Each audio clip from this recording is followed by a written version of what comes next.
Well, we're back, and thank you for tuning in and allowing me um, to be able to read to you from my book that I wrote, Wake Up to the Alchemy of Your Heart.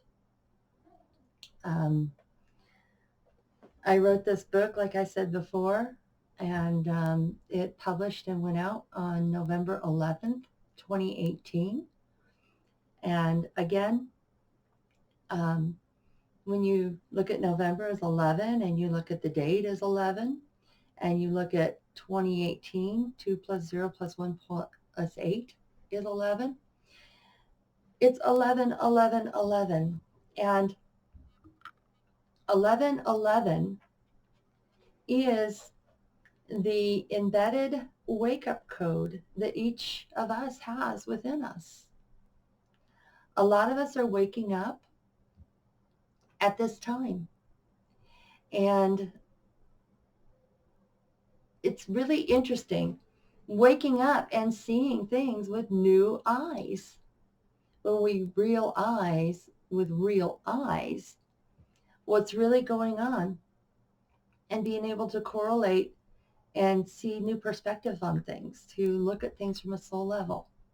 So without further ado, we left off on page 54 in Wake Up to the Alchemy of Your Heart. And I'm just going to continue reading from chapter 3. Relationships are our human connection. And this is going to be available on YouTube if you missed any of this on Facebook. It's going to be available on YouTube tonight at 5 o'clock. It will be premiering chapter 4, or the part 4, sorry. We're not quite to chapter 4 yet, but we're almost there. And like I said, chapter 4 is one of my favorite chapters. But let's get finished through chapter 3, shall we? I can't remember if I was in that psych ward for 1 month or 2 months.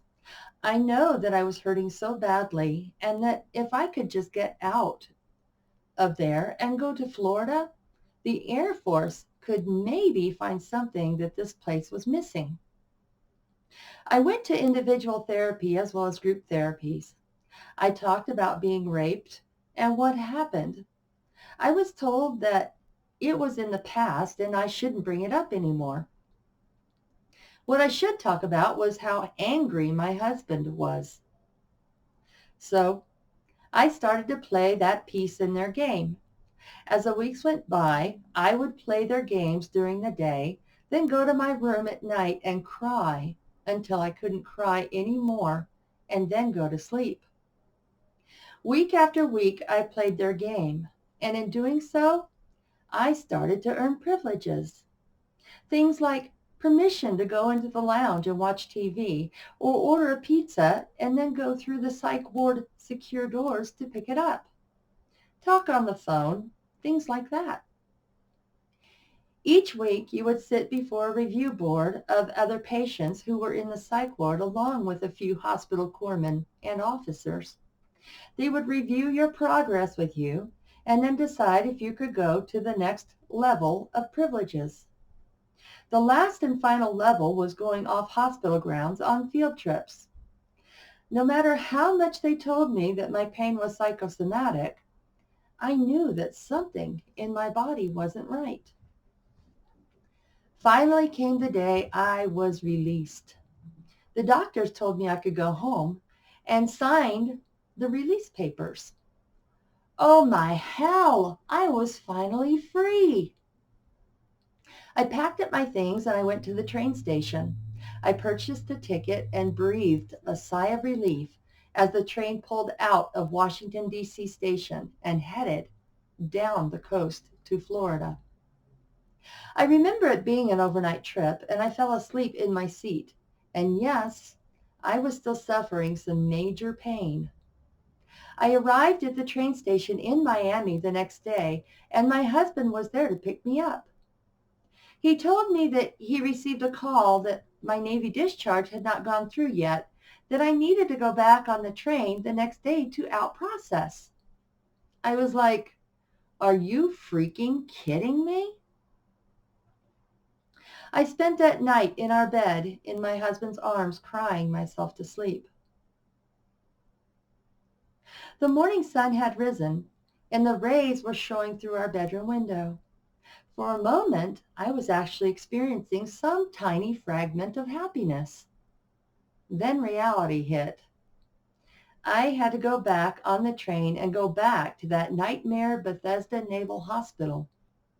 My husband drove me to the train station and kissed me goodbye.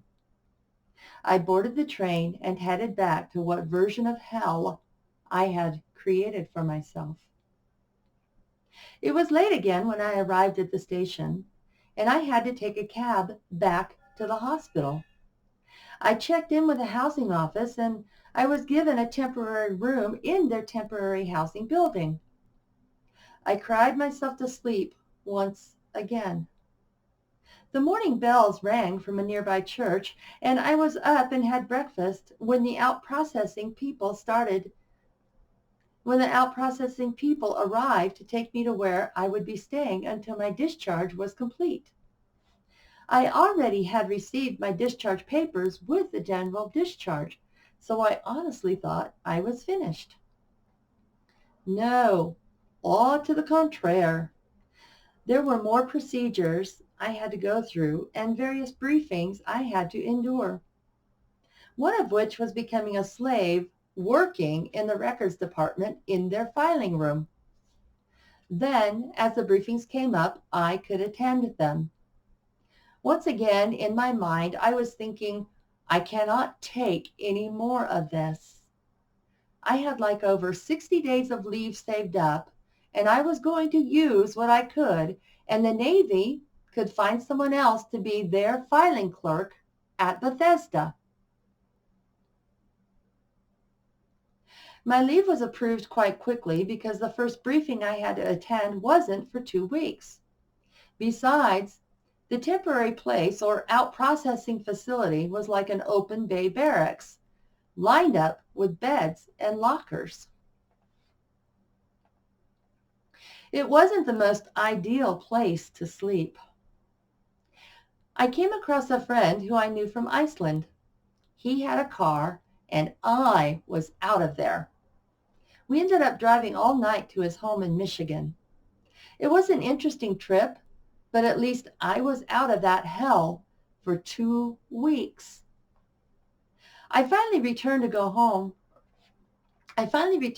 through the briefings for the next 2 weeks, and finally, oh, sweet relief afterwards, I was completely discharged from the United States Navy. Remember when I said I would pay for it later?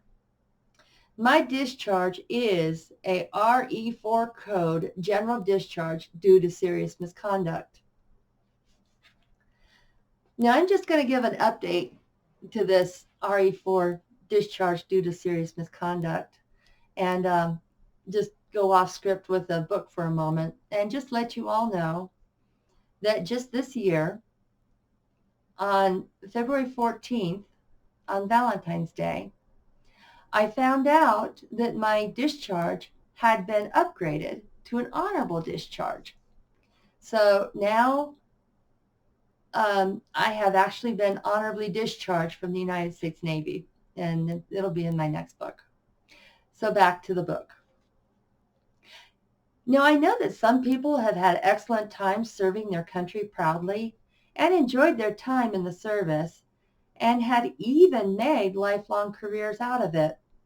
My time, however, was not one of those, which I am sure you already concluded by my sharing with you only a few of my hellacious times during my enlistment. Looking back, I wish I had been more conscious and aware while I was living in Iceland. Because if I were awake and in my power like I am in now, I could have created the bestest ever time. This could have only materialized, though, if I was truly awake to the alchemy of my heart. What a wake-up I would have had if only I had known that all of my choices I was making were setting up my next experiences. One thing that happened for me during my stay in Iceland was when I talked to a pastor of the church my husband and I attended. I told him what had happened, and I just wanted to kill that shipmate, that I hated him that much. I remember he just looked at me with tears in his eyes and said, "You know, Debbie, what you have to do in order to have peace in your life, Debbie, you have to forgive him." At that time, I let those words fall onto deaf ears. How could I forgive him with all the hate I had toward him inside of me? And the cycle continues. I've got my Flow alkaline spring water again. It's watermelon lime flavor that my wonderful wife gets for me at Natural Grocers. So, and the cycle still continues. My husband and I stayed together for 13 years. I remember trying to commit suicide at least 3 times during those years. One of the side effects for many of those pills was suicidal ideations. I am happy to say that today I am glad those suicide attempts were unsuccessful. After Hurricane Andrew, we were displaced to another base in the panhandle of Florida. There, my biological clock started ticking and I wanted a baby. My husband, however, couldn't make that happen, so I was artificially inseminated. He said the only way he would go along with it was if I never told anyone. I kept that secret for 16 years. One thing I learned is that secrets hide the truth, and in keeping them, it can affect your health and well-being. I also see the blessing in it all now. What was my blessing? Well, I learned to never ask anyone to keep a secret. I know the hell that I went through and that my daughter went through with that secret, and I would never put anyone through that again. During our marriage, every day seemed like one argument after another. The violence got worse. I grew very ill after I was in an accident. I ended up weighing almost 300 pounds and spent many years in a wheelchair. The result of the accident I was in caused my nervous system to stay in fight or flight mode. As I said earlier, I was taking handfuls of pills to stop the pain, the nausea, and the depression, and the sleeplessness. The doctors called it reflex sympathetic dystrophy, or RSD. Yet I had lesions on my spinal cord and brain, but I was shy of just 2 more lesions, and I didn't quite meet the criteria for diagnosis of multiple sclerosis. Not only that, I couldn't be touched because it sent my nervous system into an extremely painful state. I was definitely one of those out-of-box patients. When my ex-husband and I finally divorced, I felt a freedom like I had never experienced. I also had to detox off all that medication I was on very quickly because I was no longer a military dependent, and those prescription drugs cost thousands of dollars from a civilian pharmacy. So I was forced to go cold turkey off all of them at the time I was staying at a hotel in North Carolina. I had enough money to stay there for 1 month, and then I didn't know what I was going to do. I did have my cat with me, but I was going through the hell of the detox alone, and I was very suicidal. I couldn't bring myself to do it because I didn't want my cat to be just another hotel cat scrounging to survive. My ex-husband got full custody of our daughter when our divorce went through. What Southern judge would give custody to a woman who was sick and in a wheelchair, and on top of that, admittedly gay? Oh yeah, the gay part. The reason why I had no place to go is because my ex-husband outed me to my parents. At that time, my dad went to bed that night and said he buried 2 children when my brother passed, and not just one. My heart was broken because I knew it would be a while, if ever, that I could go home again. In the several months that followed, I was pretty much poor and destitute. I had survived by eating nothing but cheese and tortillas and drinking water. My funds ran out, and I asked my mom if I could come home. My dad found out how desperate I was, and I barely had enough left on my credit card open to get the tanks of gas I needed to get home.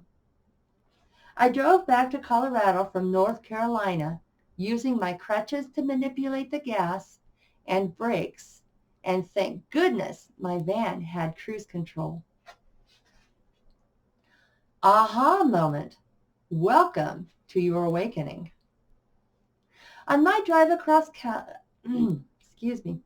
On my drive across country, I made a conscious decision that I would do whatever I needed to do to get well and get out of my parents' home and get on with my own life. The universe heard me, and I began waking up. I became aware of the power that I had within to heal myself, and I activated that God within me. Now, as I look back at 20 years ago, I don't recognize that Debbie. I have lived several other lives during this life since then. I told you that part of my story in order to share this with you. Looking back, I was at a point of desperation to be loved. From what I have told you in my doing that, I drew more and more lack of love to myself. I understand now the like energy attracts like energy law really works. Even Jesus said, you will reap what you sow. Today, I understand thoughts are electrical and emotions are magnetic. We are electromagnetic beings, huge power transformers.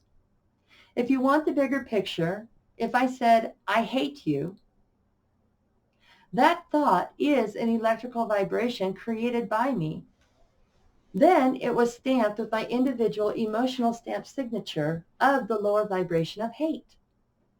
The reason it is stamped by my emotional signature is so that it can return to me. The thing is, as soon as I threw that energy out there, that signature wave will go around and collect all of the energy of that anger and hatred of every individual in the anger and hate energies, and then return it back to me. When I said it, I may have not used much force or maybe even looked at it to be light as a feather. However, after it collects and carries all of that extra hatred and anger, it has grown from just as a snowball rolling downhill. That feather state is going to bring back a giant meteor ready to smash me to bits. My deep depression, my forcing to control, my anger, my hate, my confused state of being and not listening to my still small voice, my intuition ran my life. I just wasn't awake. My ego was running me during those times I shared with you. I didn't listen to my gut. I tried to control and manipulate the outcomes and actions of others, and all the while I blamed others for my own choices that led to my own consequences or actual blessings.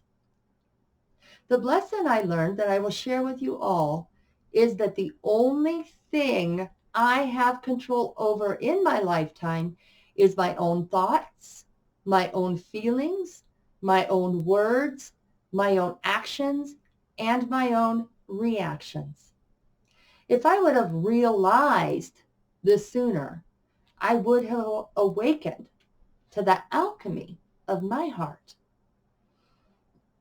Instead, in essence, I created my own hell by not listening to the alarms I was given and by my own choices.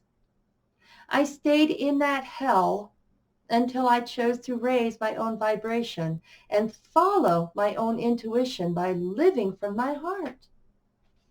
Today I choose to stay in that loving vibrations generated by me, not looking for love anymore. I have learned truly what love is, which brings us to the next chapter. I found out that no, I didn't have to forgive him. What I really had to do was see that everything happened for a reason. The reason, my friend, is that trauma opens our hearts. I was living so unconsciously, letting my ego take the lead and following it. In doing so, the only way to really crack me open or shake me awake was to experience trauma after trauma until my heart could open. What I had to do was to completely release the past experiences in order to really see the big picture. I had to see that there are soulmates, ASSOULMATES, and soulmates, SOULMATES, in my journey. While our soulmates are our cheerleaders and pat on the back support, the soulmates are the ones who, before we incarnated, we asked to motivate us no matter what it took. In helping to motivate, we have, on a soul level, given them permission to hurt us to our very core. This pain can only be accomplished through their hearts being closed. In order to close one's heart, they must endure great pain and suffering. This pain and suffering usually happens when it can be most felt and remembered. The time this occurs is during childhood.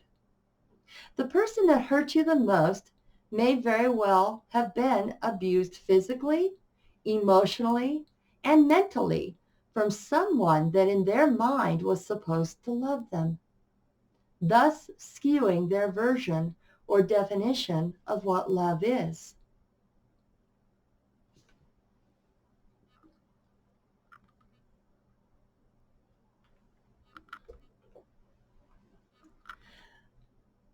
I humbly kneel in loving gratitude with tears of such thankfulness to every person in my life who chose to love me so much to go through the pain and suffering it took to close their heart, to hurt me so deeply, to motivate me forward from my unconscious state to being conscious. I recognize each one of you on a soul level, and I love you from the very core of my existence. From my dear ex-son-in-law, son-in-love, who showed me how toxic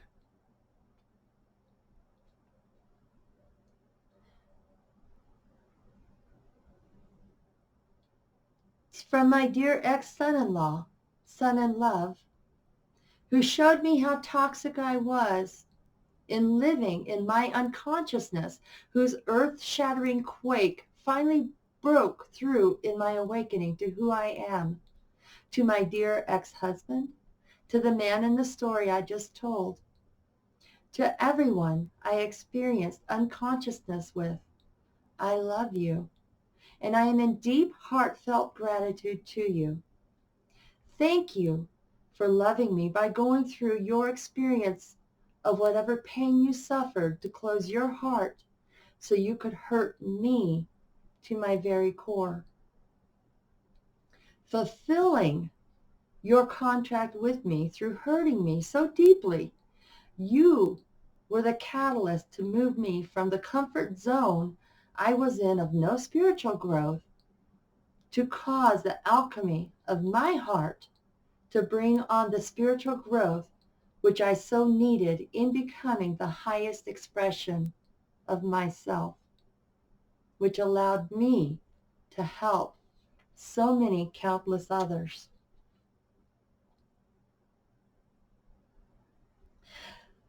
There is a heaven in the midst of hell when you follow your heart. Sometimes in our lifetimes we can make decisions that make absolutely no rhyme or reason at the time, not knowing why we really went that direction with our choice, but at a later time it is revealed.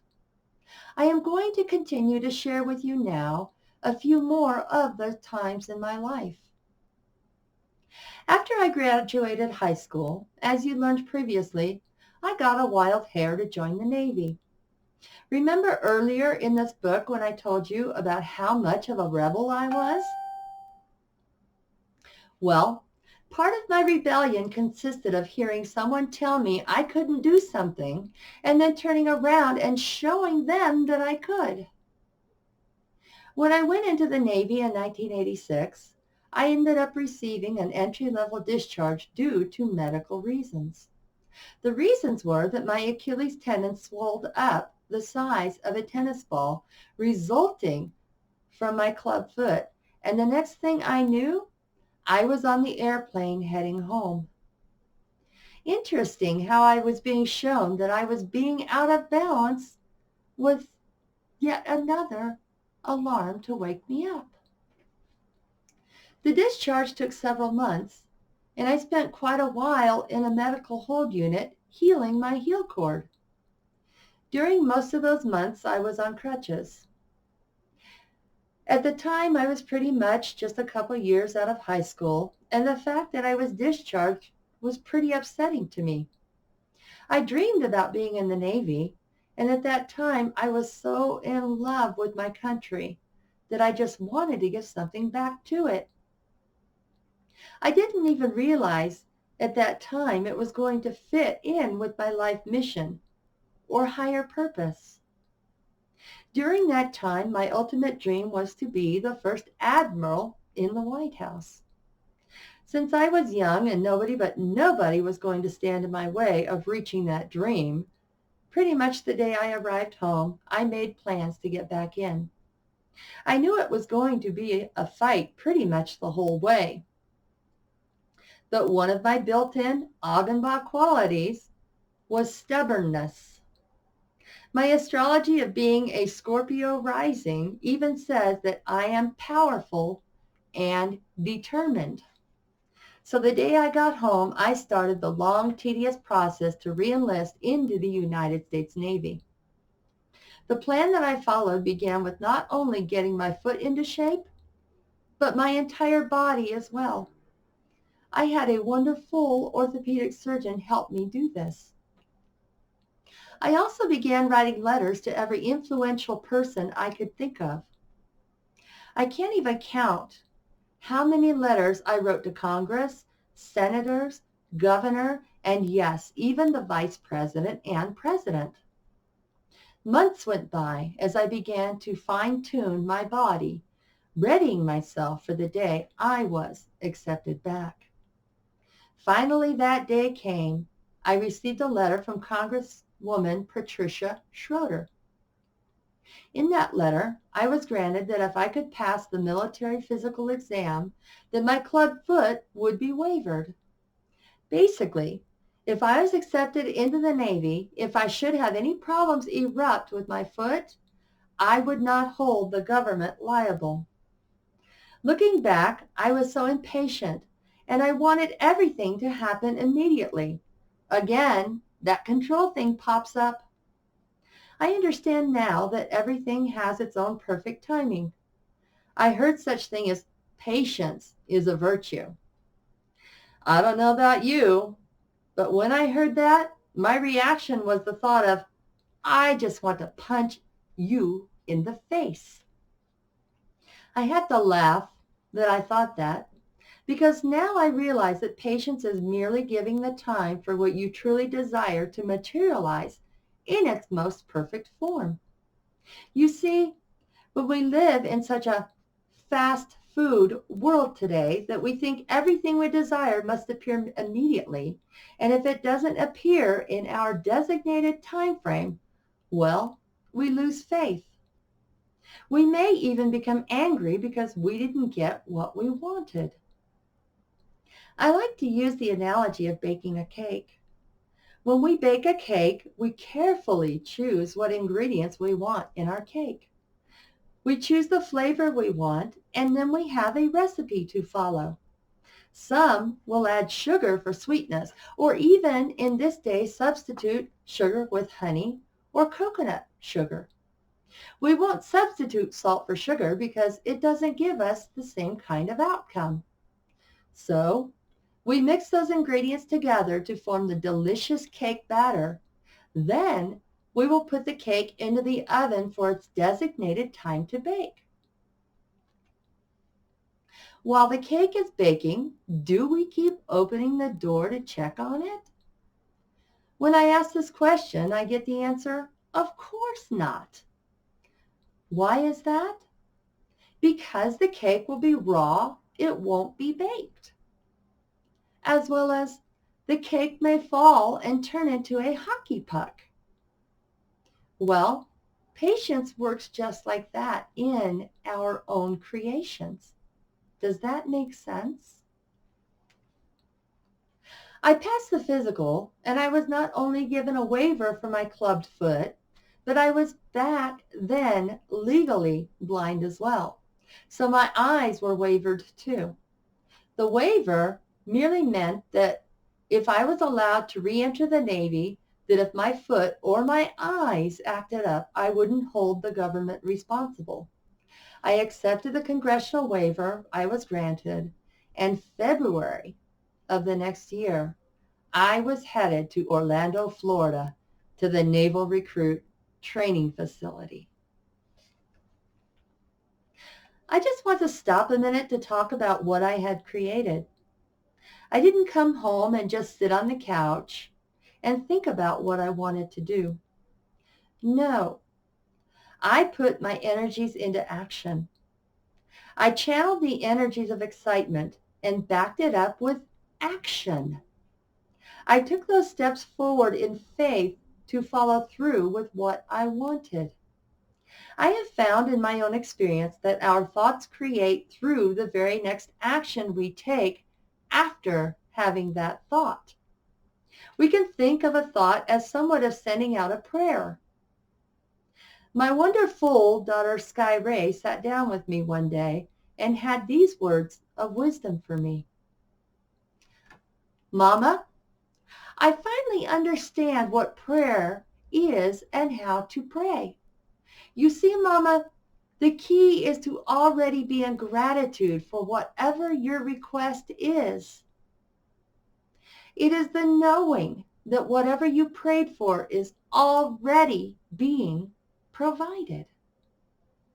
I did indeed put this key into action when my dear wife and I decided that we needed a new home because our home no longer was the place for us to live.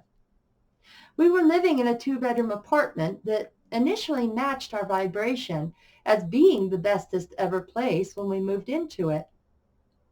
Over the past several months, though, our apartment has been telling us through various ways that it is time to move on. Ways such as our front breezeway door lock not working and the management refusing to fix it. Being written up for a lease violation of having debris in our entryway, which the debris being a shoe rack that was approved by the first management when we moved in.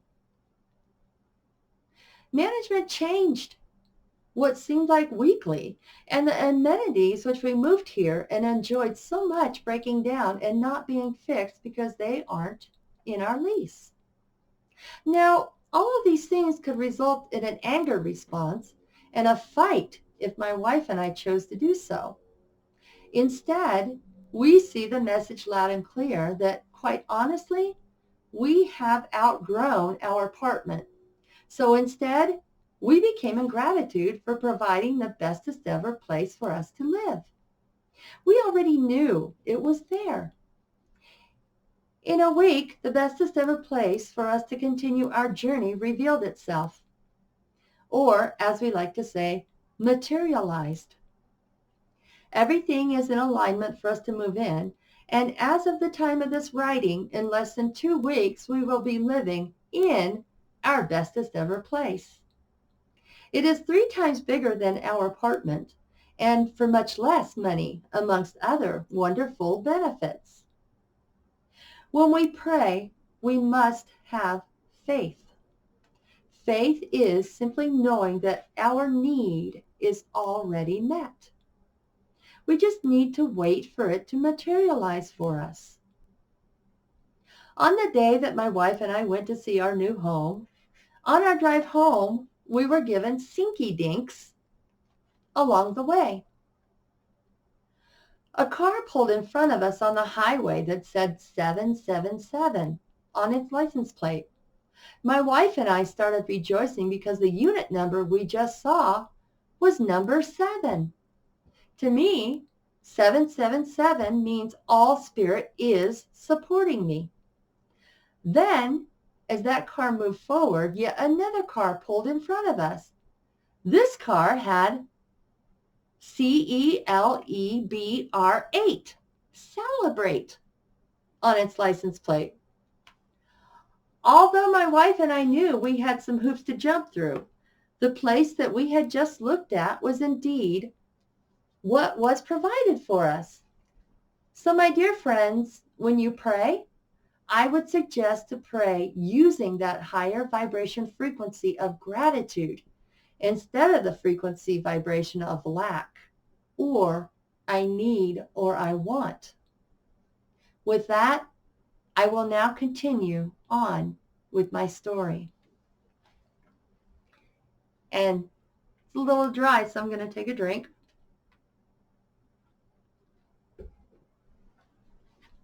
Looks like my cat Bernie decided to join us. I made it through boot camp this time, but I did visit medical a few times.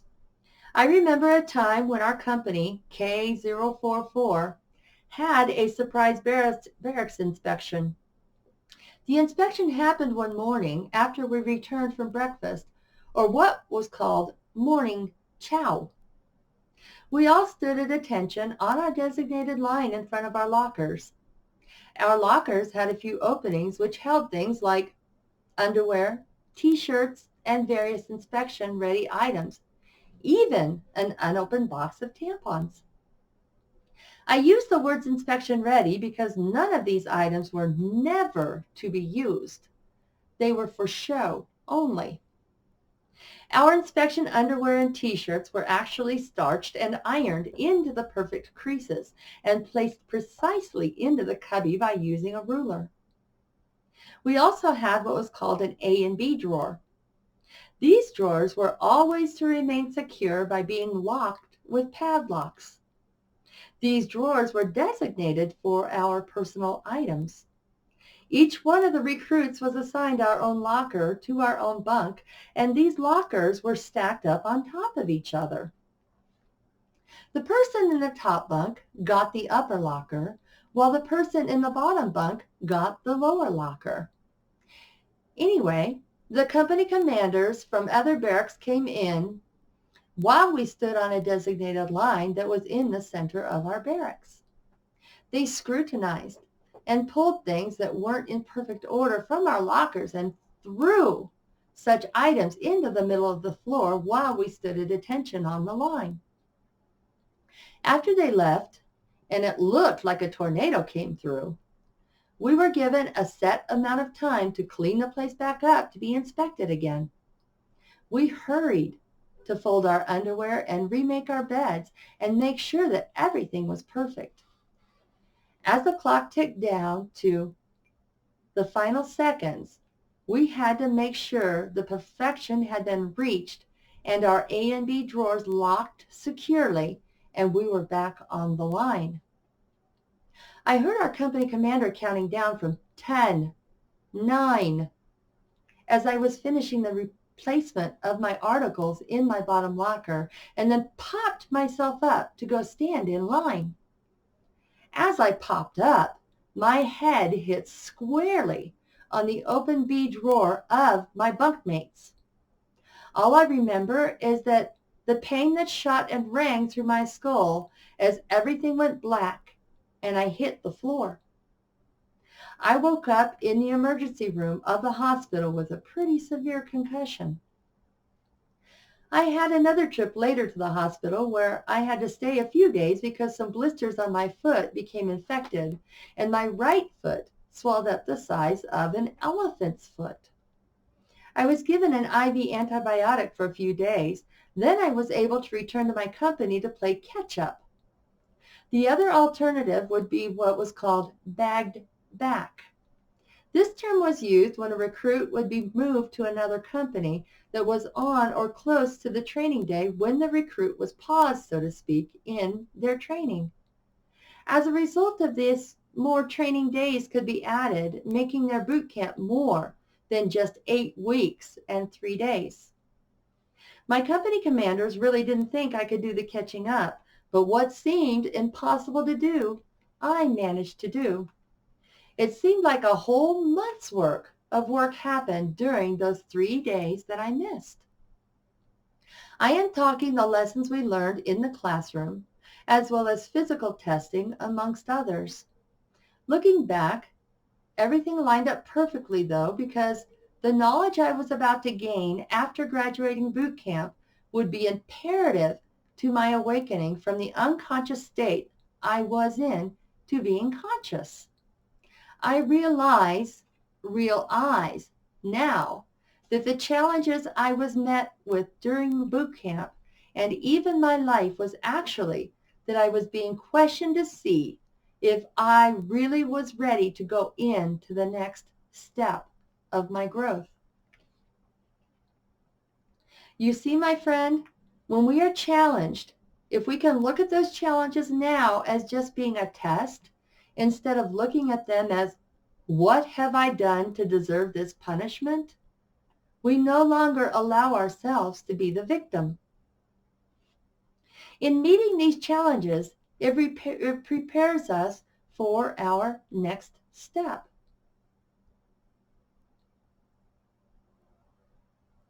It also allows us to see how far we have come. In using this perspective, we can remain living in the big picture of our life and continue with our life mission. I know that by living my life as an example, it helps others awaken and become empowered in their own lives. Just by sharing my stories with you and offering perspective will help you to see your life in a different light. During my Navy career, my job that ended up with was Ocean System Technician Analyst. In choosing this job, I was given the opportunity to learn about the physics of sound. This gift I was given was only the first step, which allowed me to really understand how energy moves. Since then, I have experienced so much more, and my understanding has gone to the next level, and I am so very happy to share what I have learned with you in the next few paragraphs. In the physics of sound, I learned sound travels in lower wave frequencies and higher wave frequencies. The lower the frequency, the slower the wave will travel. The higher the frequency, the faster the wave travels. For example, I learned that a lower frequency wave, such as a whale fart, yes, whales do fart, travel slower, while the higher frequency wave, such as a high-speed aircraft, travel at much faster speed. In applying those different perspectives of sound traveling, the slower wave hung around for what seemed to be a very long time, while the high-speed aircraft was just a small blip, then gone. The reason I am telling you this is because our energy frequency that emits from our own bodies has a rate of travel as well. The best way I can bring this point across is that lower frequency waves of energy are best known as fear, anger, hatred, depression, greed, selfishness, and the like. Higher energy frequency waves are love, joy, peace, happiness, and the like. Think about it. When we are in sadness or in a period of depression, do those times seem never ending? Do they seem to last and just keep going? When we choose to be in grief, doesn't it seem to last? And during those times, what else is going on? When we are lost in those moments of loss. I know that for me, when my brother chose to leave his physical body and I blamed God, and I was so angry and in depression that the rest of my world fell apart around me. I was so stuck on losing my brother that I lost everything. My marriage finally fell apart. I lost my daughter. I lost my medical assistance. I lost my health. I lost my father. I lost a place to live. I lost my family. I lost pretty much every possession I owned, with the exception of what would fit in my minivan. Come to think of it, I lost my minivan because in my drive from Florida via North Carolina to Colorado, the engine started missing and not firing on all cylinders. So I lost my minivan too. Wow. To think of everything I lost just by having that internal vibration coming out of me.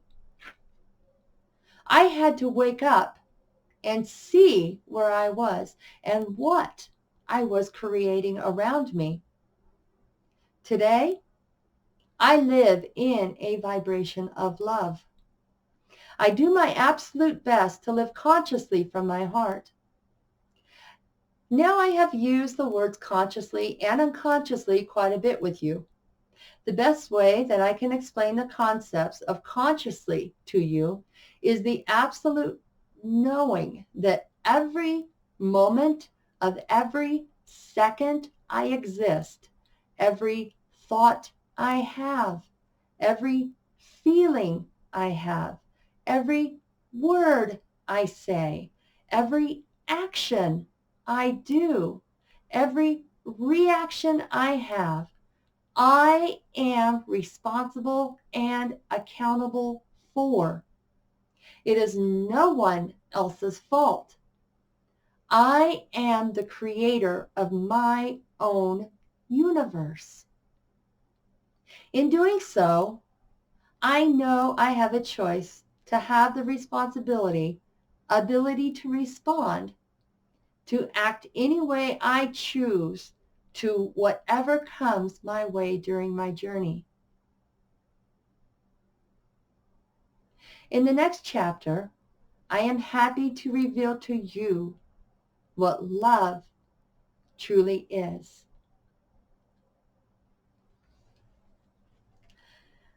And so,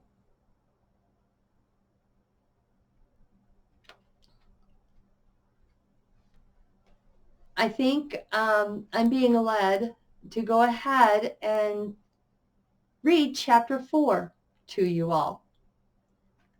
Chapter 4 is one of my favorite chapters of this book. So here goes.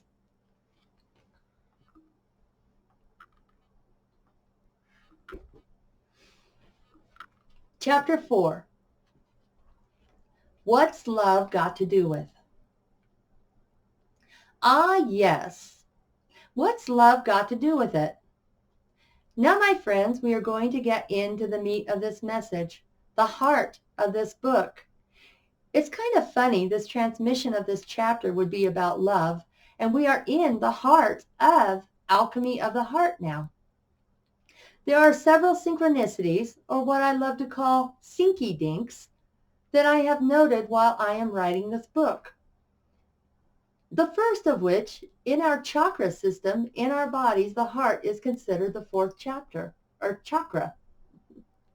Thus, the synchronicity of this being chapter 4. When we think of love, The symbol that comes to most of our minds is the heart. My life path number is 4. My mission in life is that of a teacher, sometimes called a master builder. I can only teach by being the example of what I teach. What I teach is love. Paul Selig channels in his book titled The Book of Love and Creation that if you want to be loved, then you are in lack of loving yourself. I strongly agree with this statement, or what I call words of wisdom, demonstrated by the experiences I have shared with you in previous chapters. We are programmed to be in separation from love on a day-to-day basis. Part of the programming we experience is the illusion of finding Mr. or Mrs. Right. Think about it. Day to day, we are bombarded with commercials, stories, movies, television, posts on Facebook, and the list goes on about how we are so lonely, and the only way to fill that loneliness is for that knight or maiden in bright shining armor is to marry us. We fantasize about living happily ever after with our soulmate, twin flame, the one. We can't stand to be alone with ourselves for even just one moment. We crave romance. As I stated in the last chapter, we want to be loved. When we are little in our sponge years, we observe how to love each other by watching our parents, and this impresses upon us how love is expressed. When we are little, we are pretty much dependent upon mom and dad meeting every need we have. We cry as infants to express that need may be. We have even developed and mastered different cries. One cry may mean that we are hungry and need nourishment. Another cry may mean that we are wet or have a load in our diaper that is uncomfortable to us and may be even causing us pain. Possibly another cry is that we just want to share some cuddle time. That oxytocin may be needed or shared. As you can see, as infants, we had our own language to share our needs. We gauged how much our parents truly loved us by meeting our needs. Some of us throughout toddler stages to kindergarten were viewed as possibly objects of ownership. Some of us were brought into this world by parents that just wanted someone to love them unconditionally. Then again, some of us were nurtured in every possible way. All of us, through those impressionable years and even beyond those years into childhood and adult life, have formed our own definitions of love. We have even broken down the purest, most powerful energy vibration there is of the wholeness of love into subcategories of love by putting one word in front of the word love. In doing so, we have created what may be perceived as love, but really isn't. Even as I type and try to define to you what love is, it is a very difficult task to do so. It is actually much easier to tell you what love can bring to you, or even what love isn't, than what love is. So maybe that is where I will begin. The Bible says these words about love. This quote is from 1 Corinthians chapter 13, verses 4 through 8 in the NIV, New International Version. Love is patient, love is kind. It does not envy, it does not boast. It is not proud. It does not dishonor others. It is not self-seeking. It is not easily angered, and it keeps no record of wrongs. Love does not delight in evil, but rejoices with the truth. It always protects, always trusts, always hopes, and always perseveres. Love never fails. Later in verse 13 we find, and now these three things remain, faith, hope, and love. But the greatest of these is love. In the King James Version, the word love is written as charity, but only in Corinthians. Jesus was asked by his followers, as they were called disciples, what was the greatest commandment of them all? In Matthew chapter 22, verses 37 through 40, New International Version, he answered, "Love the Lord your God with all your heart and with all your soul and with all your mind. This is the first and greatest commandment. And the second is like it. Love your neighbor as yourself. All the law and prophets hang on these two commandments." In John 10:34, in the New International Version, Jesus said, "Is it not written in your law, I have said, ye are gods?" He also said in Matthew chapter 5, verses 43 through 48, New International Version again, "You have heard it was said, love your neighbor and hate your enemy. But I tell you, love your enemies and pray for those who persecute you." I would like to point out that Jesus said, "your God," in the New International Version of the Bible. In the King James Version, the word usage is "thy God," and does not once say "the God." In my perception of this understanding and what Jesus said about us being gods, I can only come to the conclusion that I am, and in so stating this, you are your God. I would take it one step further by saying your soul is thy God, which leads to we are to love ourselves.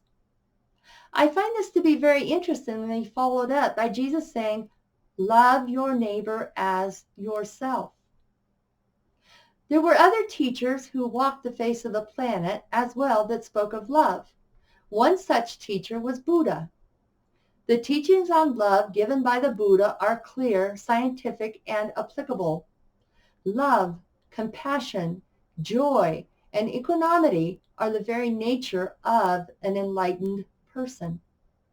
They are the four aspects of true love within ourselves and within everyone and everything, says Thich Nhat Hanh. With all of these passages, what I find interesting is that these verses can lead into a case being made as to at least a direction of what love is. Please understand, I am not here to preach to you. My intention is only to bring your awareness to light of what the greatest vibrational frequency power there is, that we already possess it, and we have a choice to use this power in our daily lives. Did you notice anywhere in the passages anything that talks about romance? The best advice possible that I have ever seen as it relates to romance, or really any relationship, is what is known as the golden rule. Do unto others as you would have them do unto you. The golden rule can be found everywhere around the world. And this is from a chart from ENINENTLY quotable.com. The text is compiled by the Temple of Understanding. The Golden Rule in Aboriginal Spirituality. We are as much alive as we keep the earth alive, by Chief Dan George. The High Faith says, lay not on any soul a load that you would not wish to be laid upon you, and desire not for anyone the things you would not desire for yourself. That was by Baha'u'llah Gleanings.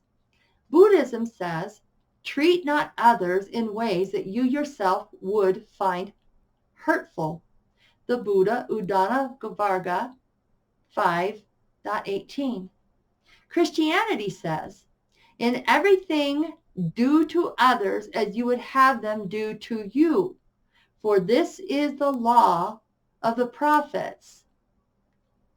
Jesus said that in Matthew chapter 7, verse 12. Confucianism says, one word which sums up the basis of all good conduct, loving kindness. Do not do to others what you do not want done to yourself. That was Confucius Analects 15.23. Hinduism. This is the sum of duty. Do not do to others what would cause pain if done to you. That was the Mahabharata 5, verse 15, 17. Islam. Not one of you truly believes until you wish for others what you wish for yourself. The Prophet Muhammad Hadith. Jainism. One should treat all creatures in the world as one would like to be treated. That was Mahavajra Sutrakinyaga. Judaism says, what is hateful to you, do not do to your neighbor. This is the whole Torah. All the rest is commentary. By Hillel Talmud Shabbat 31a. Sikhism says, I am a stranger to no one, and no one is a stranger to me. Indeed, I am a friend to all. Taoism, regard your neighbor's gain as your own gain, and your neighbor's loss as your own loss. Tai Shan Kan Ying Pian, 213 through 218. And finally, Zoroastrianism. Do not do unto others whatever is injurious to yourself. Shayast Nashayast 13.29. We've been taught and programmed that love is just an emotion, that we can fall in and out of love. My question is, if love is considered the highest frequency energy vibration that exists, how can we fall into that energy vibration? Can one simply fall higher than where they are? I know that I can fall off a ladder or fall out of a chair. I bring this into your awareness because in my experience and observation, I have found that I must raise myself up to be in the vibration of love. Isn't it stated that God is love? If memory serves me correctly again, doesn't the Bible state in 1 John 4, 7 through 8, Beloved, let us love one another, for love is of God, and everyone that loveth is born of God and knoweth God. He that loveth not knoweth not God, for God is love. In my perspective, saying love is just simply an emotion gives love a disservice, as love is a word of action. Not only is love that, love is so much more. Love is a state of being. Love is being God. Maybe it would serve us better to say instead of loving something that we have a fondness to it. Fondness or like may better define what we want to communicate, and by doing so, we can still hold love in its highest light. Love, my dear friends, originates in our soul. It radiates through us. If we allow, projects through us into our environment. Fondness or liking originates from outside of us. We experience it with our five senses. The five senses I speak of are tasting, touching, smelling, seeing, and hearing. Love is a soul recognition.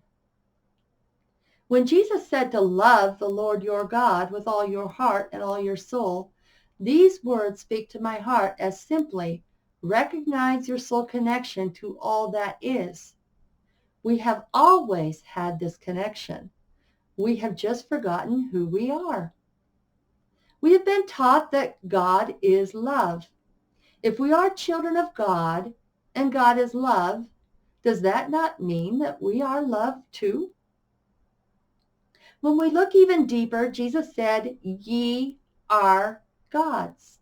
So again, if we are gods and God is love, we are shown again that we are love. Our soul is God.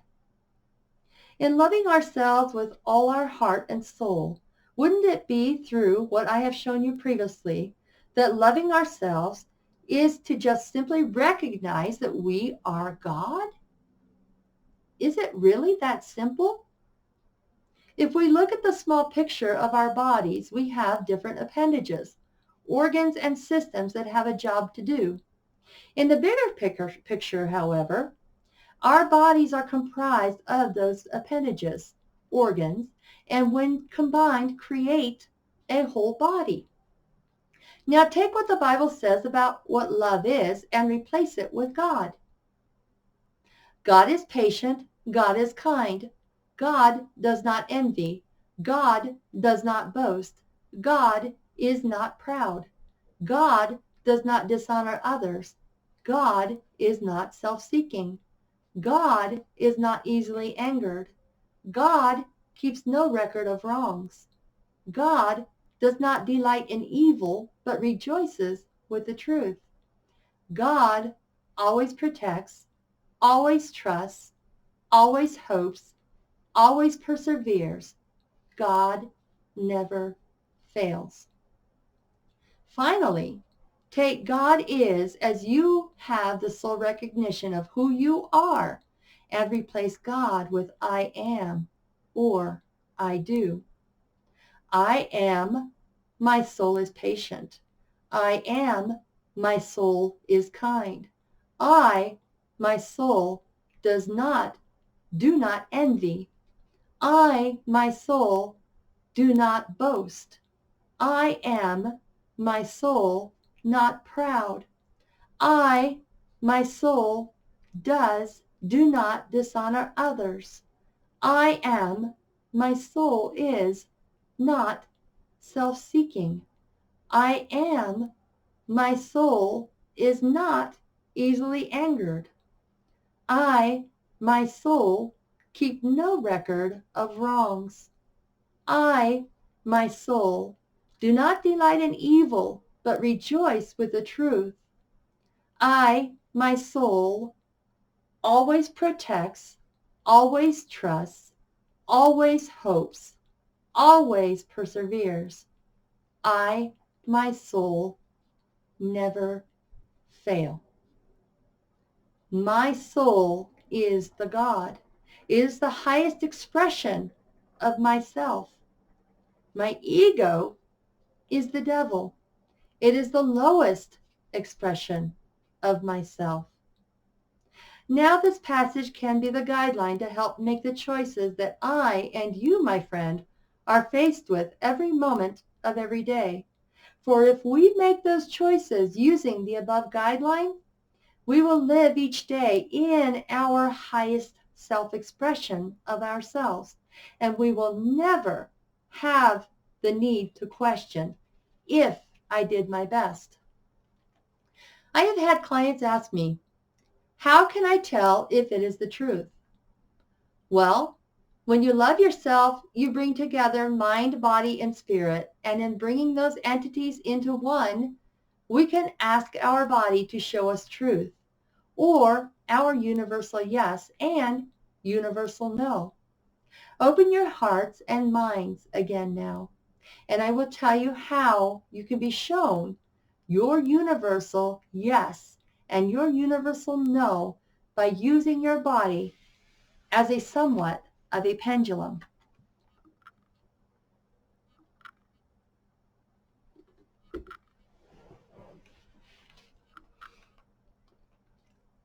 Number one, stand up and really feel where your body is. Make a mental note of any pain or discomfort you may feel.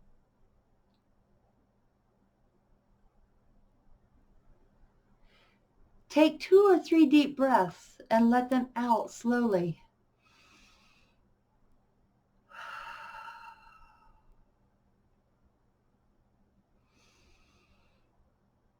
While doing so, Imagine roots growing out of the bottom of your feet through the floor or ground and extending all the way down into the heart of dear Mother Earth.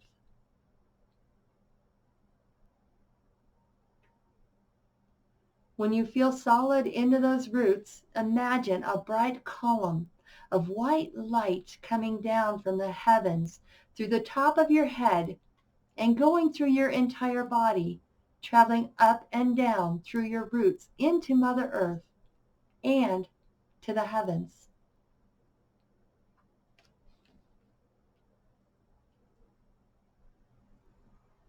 Ask either out loud or in your inner voice.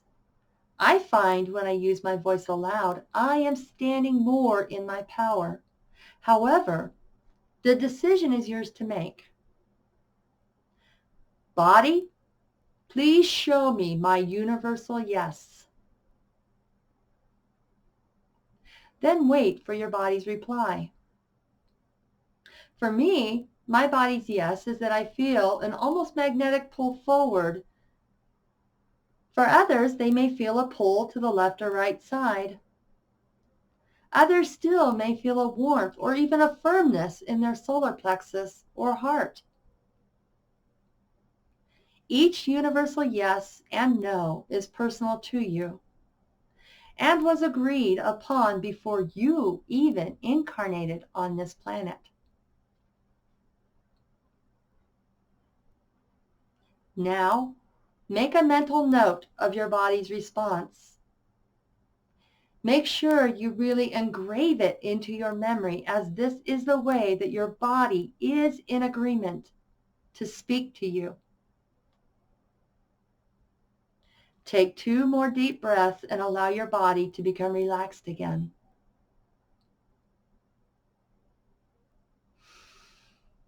Ask, body, please show me my universal no.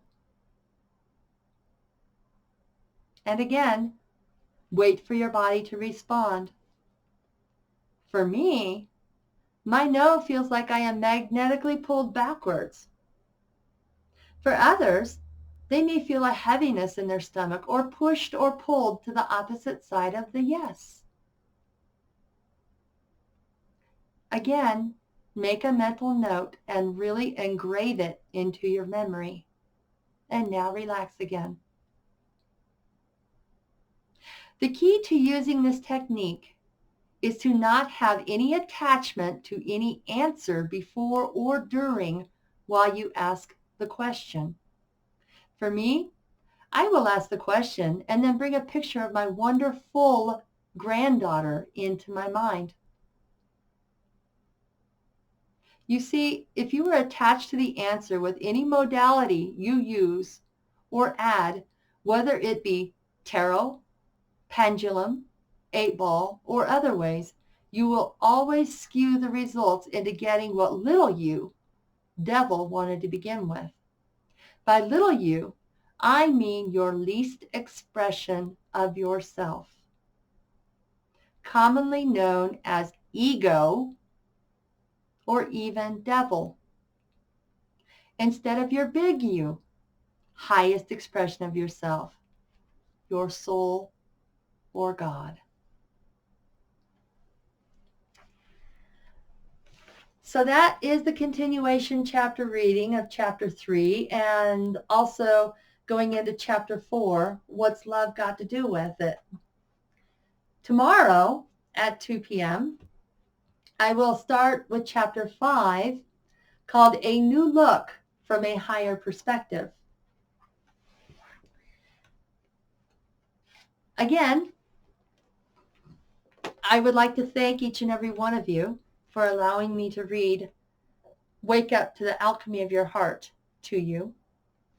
If you would like a copy of the book, you can let me know through messaging on Facebook or texting me or calling.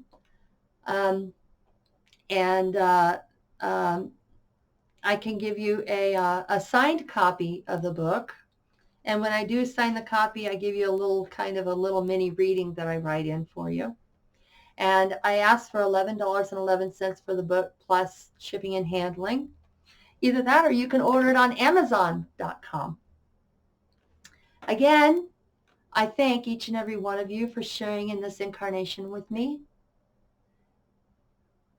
I love you, each and every one of you, from the very core of my being, from the very core of who I am. And it's a really amazing time that we're living in. If you are waking up and seeing this amazing time, and all of the different religious texts talked about this time, because we are really in a battle right now. It's an unseen battle. You could call it World War III. It's an invisible World War III. And the way to win this war is to raise your vibration up and to be love, to smile at people, to let people know that there's somebody out there that really cares about them. And we all have our different ways of doing that. And I'd like to thank each and every one of you for continuing to do that. So for now, until tomorrow, Awund Vashmea Nithkadesh Shmach, bless you, which is in Aramaic means our beloved who is everywhere. It's what Jesus said when he was with the Lord's Prayer. Instead of our Father who art in heaven, the real words are Awun Dwashmea Nithkadesh Shmach. And again, it's our beloved who is everywhere. Awun is a term of love, of honor, and Awun is our beloved. So until tomorrow at 2. Also, I am premiering this on YouTube video that I'm taping as I do this at 5 o'clock tonight. And you're all invited to come to the premiere. I will be listing that link as soon as I get it uploaded. Anyway, thank you again for sharing in this incarnation with me. And enjoy, INJOY, because it starts within us. Enjoy the day you create and create the day that you enjoy. I am here to assist you in the healing of yourself. I can't heal you, but I can assist you.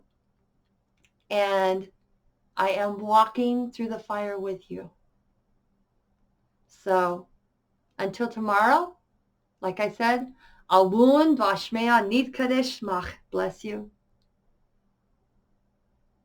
I honor you. I see the God in you. I honor that God. I love you and I respect you. Take care. Mwah. Until tomorrow.